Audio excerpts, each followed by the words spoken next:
Namaste. Warm wishes and aloha from Hawaii to you all.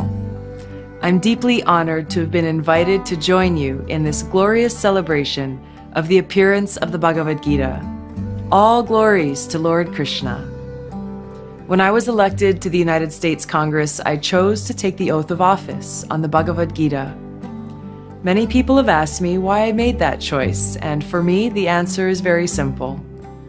Krishna's teaching in the Gita of loving service to God and working for the well-being of all of God's children, his teachings of bhakti and karma yoga, are the foundation and driving force and purpose of my life.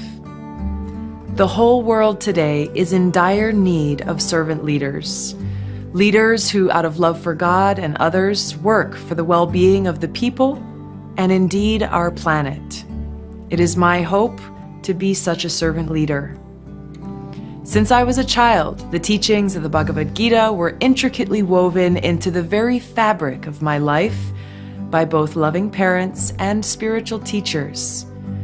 The soothing, enlightening, and beautiful words spoken by Sri Krishna in the Gita became an inseparable part of my everyday life. The Gita has been a tremendous source of inner peace and strength through many tough periods of my life, like while I was deployed serving my country in uniform in the Middle East, where I was surrounded by death and turmoil. In the camp where we were based in Iraq, there was a giant sign at one of the gates that read, "Is today the day?" That sign was a constant reminder to me and to all of us that today could be the day that I leave this world. Seeing friends of mine, as well as people who I didn't know personally, killed in combat and the destruction caused by war, reminded me of the temporary nature of these bodies. This allowed me to remember and contemplate upon the truth of my identity and to hold the Lord close to my heart.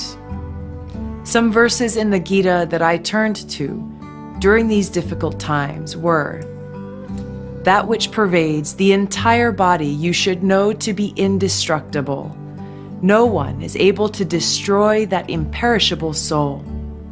The soul can never be cut into pieces by any weapon, nor burned by fire, nor moistened by water, nor withered by the wind."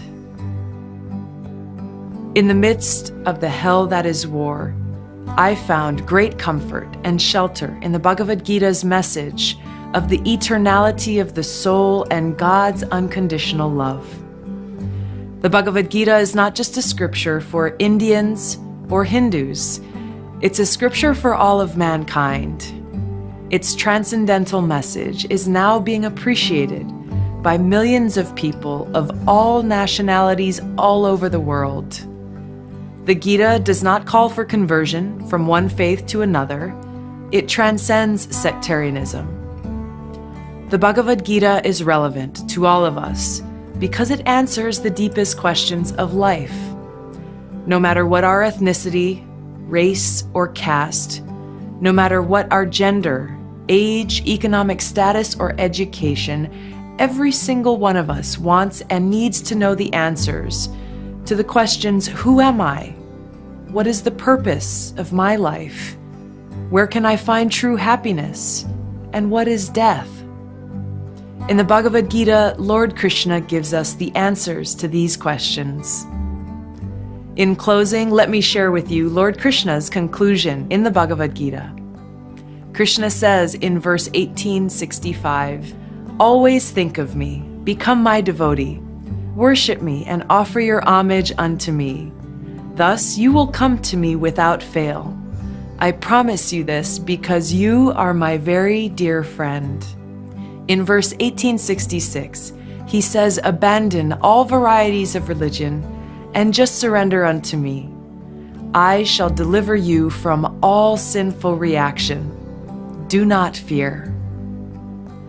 By carrying these transcendental words in our minds and in our hearts, we will always have deep purpose in life and remain fearless in the face of death. Please accept my best wishes. Namaste Jai Shri Krishna, Jai Bhagavad Gita.